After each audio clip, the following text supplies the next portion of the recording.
அவர் எப்படி என்றால் அர்ஜுன மகாராஜன் அப்பனாக சிவபெருமானிற்கு இந்த கம்பத்திற்கு பூஜை முடித்துவிட்டு இப்போது கம்பத்து மேல ஏற போறாரு. இருங்க அப்படியே ஸ்டாப் பண்ணு. எல்லாரும் சுத்தி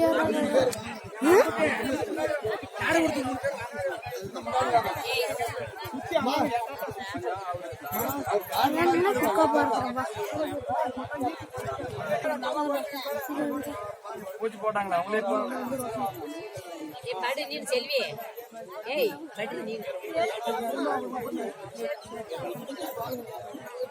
மாமா யானோ வாங்க ஞான கூடு ஏய் பண்ணாங்க போன் எடுக்கல அட என்னடா போயிங்க மாப்ள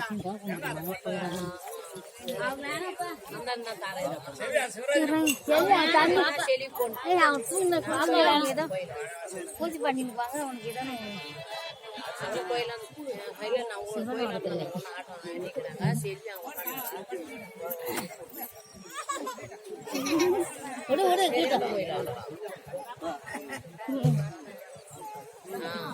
இப்போது கேளுங்கள் பெரியவர்களே, ஐயனார் அர்ஜுன மகாராஜன் இப்போது கம்பத்திற்கு போகிறார்.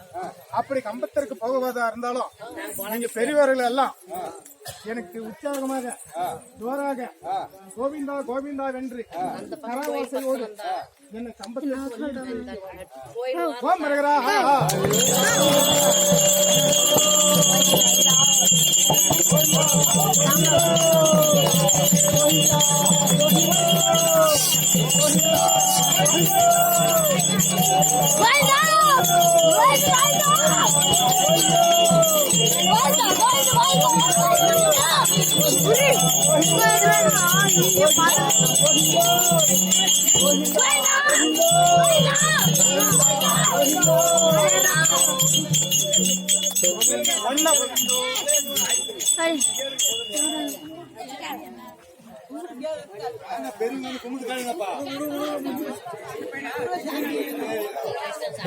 ஒன்னம்பாடி தானில் காலின வைக்க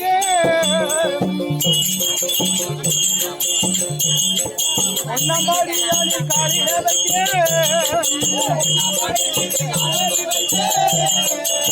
அதிசயத்தை கண்ணான கண்டே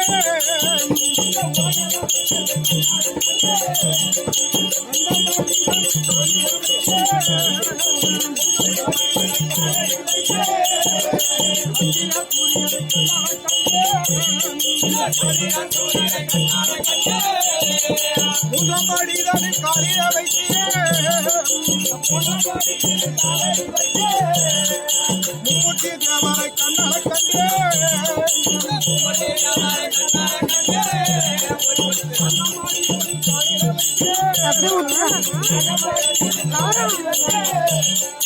சமூக பிரம்மனை கண்ணால கண்டே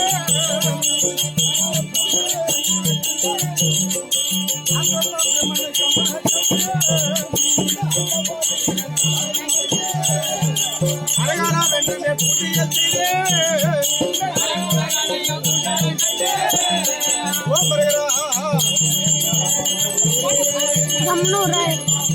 சூரியன் வளப்பான் போத சுழற்காற்று வளமே கப்பை மிஞ்சி மழையாக பொழியும் போதே இடிகளா 7 அடிய பேரடியா இடிக்க கண்டே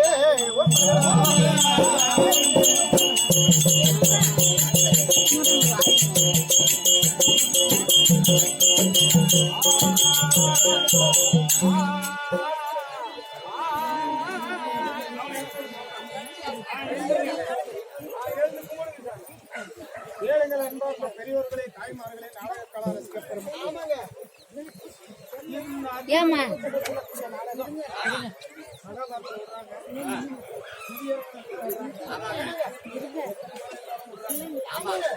அப்படி விட்டு இருந்தாலும் ஐயனாகி அர்ஜுன மகாராஜன் அங்கே கைலாயம் சென்று தவத்திற்கு இருப்பதற்காக தொண்ணூறு கம்பத்தின் மீது ஏறி 4 பக்கம் 4 குண்டம் நடுவே ஒரு ஓமகுண்டம் அந்த ஓமகுண்டத்தின் நடுவே 90 கம்பத்தின் மீது ஏறி தவம் செய்கிற போது அப்போது துரியோதனன் பார்த்தான் கைலாயத்தில் இருக்கக்கூடிய அப்போ இருக்கிற போது அந்த அப்சதிக்கு பாலர்களுக்கெல்லாம் இந்த அனல் வீசிய போது எத்தனையோ கோடான கோடி ஒருவன் செய்யக்கூடிய தவத்திற்கு எத்தனையோ கோடான கோடி ரிஷிகள் தவமெல்லாம் கரைகிறது என்று சொல்லி சிவபெருமான் பார்த்தாராம் அர்ஜுனுடைய தவத்தை யாராவது கழித்து வாங்கன்னு சொன்னாங்க. அப்படி சொன்ன உடனே வாயுதேவன் பார்த்தாராம் நான் காற்றாக வீசி கம்பத்தை கீழே சாய்த்து அர்ஜுனுடைய தவத்தை நான் கழித்து வைக்கிறேன் என்று சொன்னார். அவர் காற்று வீசி வீசி ஓய்ந்து விட்டாராம், முடியல அவர்னால. அப்போது வர்ணதேவன் பார்த்தார் நான் மழையாக பொழிது அந்த அக்னி ஜுவாலத்தை அணைத்து அவனுடைய தவத்தை கலைத்து வருகிறேன் என்று. அப்போது வர்ணதேவன் பொழிது அவரும் ஓய்ந்து விட்டாராம். அப்போது சூரியன் பார்த்தாராம் என்னுடைய வெப்பம் எல்லாம் வீசி அர்ஜுனுடைய தவத்தை நான் கழித்து விழுந்தேன் என்று சொன்னாராம். அவருடைய சூரிய ஒளியாகப்பட்டது வெப்பமெல்லாம் ஓய்ந்து விட்டதாம். அப்போது வீரேந்திரன் பார்த்தாராம். வீரேந்திரன் பார்த்த உடனே நான் 7 இடியை ஒரு பேரிடியாக இடித்து அர்ஜுனுடைய சிரத்தின் மீது இறங்கி அவருடைய தவத்தை நான் கழித்து விடுவேன் என்று சொன்னாராம். அப்போது வீரேந்திரன் 7 இடியை ஒரு பேரிடியாக இடித்து அர்ஜுனன் சிரத்தின் மீது இறங்குகிற போது கையை சாய்த்து தன்னுடைய இடது அர்த்தத்தை நிறுத்திக் கொண்டான் வீரேந்திரன். அப்போது வீரேந்திரன் சொன்னாராம் அர்ஜுனா என்னுடைய உயிர் போகும் நிலை இருக்கிறது, என்னை விட்டு விடு, செய்தது தவறு என்று சொன்னார். அப்படியெல்லாம் உன்னை விட முடியாது. என்னுடைய தங்கையாக மின்னலா தேவி உனக்கு திருமணம் செஞ்சு கொடுக்குறேன், அப்படியாவது என்னை விட்டுருங்க. அப்போ இல்லையா சரி என்னை விட வேண்டுமானால் நான் என்ன செய்யணும்னு கேட்டாராம். என் மீது இப்படி இருக்கிறாயே, இந்த பூலோக மக்கள் எல்லாம் எங்கும் மலைக்காக ஒரு மரத்தை நிலை மீது ஒதுங்குவார்கள், இல்ல ஒரு கல்லடியில் போய் இருப்பாங்க, அவங்க மேலெல்லாம் எப்படியெல்லாம் நீ இருப்பாயோ அர்ஜுனா என்று என்னுடைய பெயரை சொன்னால் 1000 காது வலிக்கு அப்புறமாக போய் நீ இருக்க வேண்டும், அப்படி என்று எனக்கு சத்தியம் செய்து கொடுத்தார். அப்படியே சத்தியம் செய்து கொடுத்துட்டு அப்போது இடியேந்திரனை விட்டாராம். அப்போது துரியோதனன் பார்த்தான். மூக்காசுரனை சென்று சொன்னான், மகனை மூக்காசுரா, உன்னுடைய தந்தை தத்தாசுரனை கொன்ற அவனுடைய தம்பி அர்ஜுனன் கைலாயத்தில் உங்களெல்லாம் கொள்வதற்கு சிவபெருமானை கோரி கடூரமாக தவம் இருக்கிறான், நீ அவனுடைய தவத்தை அழித்தவன் என்று சொன்னான். அப்போது மூக்காசூரன் பன்றியாக ரூபம் மாறி அந்த கம்பத்தன் அருகாமையில் கம்பத்தை சாய்ப்பதற்காக கம்பத்தன் அருகாமையில் வந்தாராம். அப்போது கைலாயத்தில் இருக்கக்கூடிய உமா பார்வதியும் பரமசிவனை பார்த்தார்களாம்.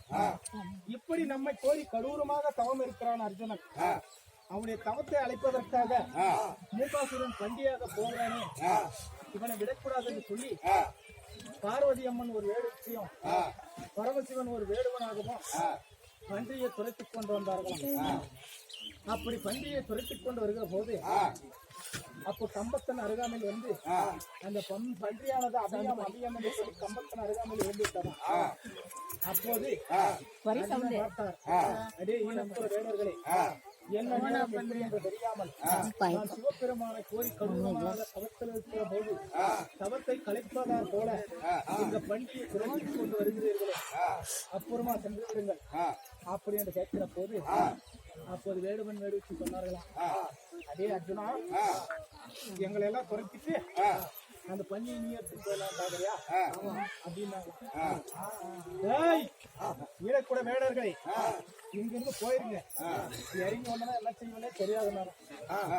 ஏய் உனக்கு வேணும்னா எங்க கூட வா, ஊர் போட்டு தரேன், நாங்க 100 பேர் இருக்கிறோம், 101 போட்டு உங்களுக்கு ஒரு பங்கு தரம் வாங்கினாங்க. கூட வேடர்களே, நான் சிவபூஜையில் இருக்கிற போது சிவபூஜையில் கரடி நோட்டை போல வந்துவிட்டு இப்படி பேசுகிறீர்களே, ஓடிவிடுங்கள் என்று சொன்னார்கள். அப்போது என்ன சொல்லியும் பஞ்சு விடமாட்டானே இருந்தாங்களா. அப்போது நீ யாரு என்னன்னு தெரியாதா, உன்னுடைய குலம் என்ன, ஜாதி என்ன, சம்பள ஜாதி, உன்னுடைய தாயி 5 பேர் கிட்ட போய் 5 புள்ளிய பெத்தா, உன்னுடைய மனைவி 5 பேரும் சேர்ந்து ஒருத்தனை வச்சிருக்கிறீங்க அப்படின்னு கேவலமா பேசினாங்க. அப்போது அரசன் கோபம் வந்து, அடே இனக்கூட வீரர்களே, நான் கீழே இறங்கி வருவதற்குள்ள ஓடி விடுங்கன்னு சொன்னாங்க. கீழே இறங்கி வாடா பாக்கலாம். அப்படி ஐயனா யஜனமகாராஜன் கீழே இறங்கி வந்து கடூரமாக இருவருக்கும் சண்டையா. அப்போது பார்வதி அம்மனுக்கு ஒரு ஆசை இருந்ததா, எப்படியாவது அர்ஜுனுடைய முதுகில் இருக்கக்கூடிய மச்சர கையை நான் பார்க்கணும்னு ரொம்ப நாளா சிவபெருமானுக்கு கேட்டாங்க. அப்போ சிவபெருமான் சொன்னாராம், அர்ஜுனனை நான் தூக்கி அந்தரக மார்க்கமாக வீசுகிறேன், அவன் கீழே கவிழ்ந்த பாவனையாக வந்து விழுவான், அப்போது அவன் முதுகில் இருக்கக்கூடிய மச்சர கையை நீ பார்த்துக்குவான் அப்படின்னு பார்வதி அம்மனுக்கு சொன்னாங்க. அப்படி சொல்கிற போது அப்போது இருவருக்கு வாக்குவாதம் ஏற்பட்டு பரமசிவன் அர்ஜுனனை தூக்கி அந்தர மார்க்கமாக வீசினார் ஆகாயத்தில். அப்படி மேலே இருந்து கீழே வருகிற போது பார்வதி அம்மா பார்த்தாங்களாம், அர்ஜுனன் கீழே வந்தா செத்து போயிருவான், இவன் உயிரை காப்பாற்றணும்னு சொல்லி காதலை சுந்தரத்தை கழிச்சு கீழே போட்டாங்களா. அந்த குளத்தில் அப்போது ஐயனா எழுந்து இருக்கக்கூடிய மாலை அள்ளி அதுவே ஒரு லிங்காதாரமாக செய்து அப்படி கடூரமாக அந்த லிங்கத்திற்கு போடுகிற மலர் எல்லாம் அந்த வேடுவன் வேடிச்சு சிரசின் மீதே போய் விழுந்தான். ஐயனா யஜனமகாராஜன் யோசித்து பார்த்தாராம், நாம சிவபெருமானை வேண்டி போடுகிற இந்த பூக்கள் எல்லாம் இந்த வேடுவன் வேடிச்சு சிரசின் மீது போய் விழுகிறது என்ன காரணம் இருக்கான்னு சொல்லி அப்போது ஒரு 5 பூக்களை மந்திரித்து இந்த பூக்களும் போய் அந்த வேடுவன் வேடுவிச்சு சிரசின் மீது விழுந்தால் இவர்தான் பார்வதி கரணக்கடவுள் என்று தெரிவித்துக் கொள்ள வேண்டும் என்று சொல்லி மீண்டும் கடூரமாக தவமிருந்து பூக்களை தீவினார். அந்த பூக்களும் போய் வேடுவன் வேடுவிச்சு சிரசின் மீது விழுந்ததான். அப்போது ஐயனா யஜன மகாராஜனுக்கு நேரடியாக காட்சி தந்தார்கள். அப்படி சாமி கடவுள் என்று மாறாமல் காலால் உதைத்து நீங்கள் யாரென்று தெரியாமல் தாய் என்றும் அறியாமல் தாலி அறுத்துவிடுவேன் என்று கீழாத வார்த்தையால் நான் தவறாக பேசிவிட்டேன், இந்த பேசிய நாக்கை திருப்பி அறுக்கிறேன் என்று தன்னுடைய வாழை எடுத்து இந்த நாக்கை அறுக்கிற போது அப்போது சிவபெருமான் தடுத்தாராம், அர்ஜுனா உங்களுடைய சவத்தை நான் நெச்சினேன், உனக்கு என்ன வர வேணும் கேளுனாங்களாம். சுவாமி, நான் தவத்திற்கு வந்திருப்பதோ நாளை எங்களுக்கும் எங்கள் பங்காளியாக துரியோதனர்களுக்கும் நாளை உலக போர் நடக்கிறது.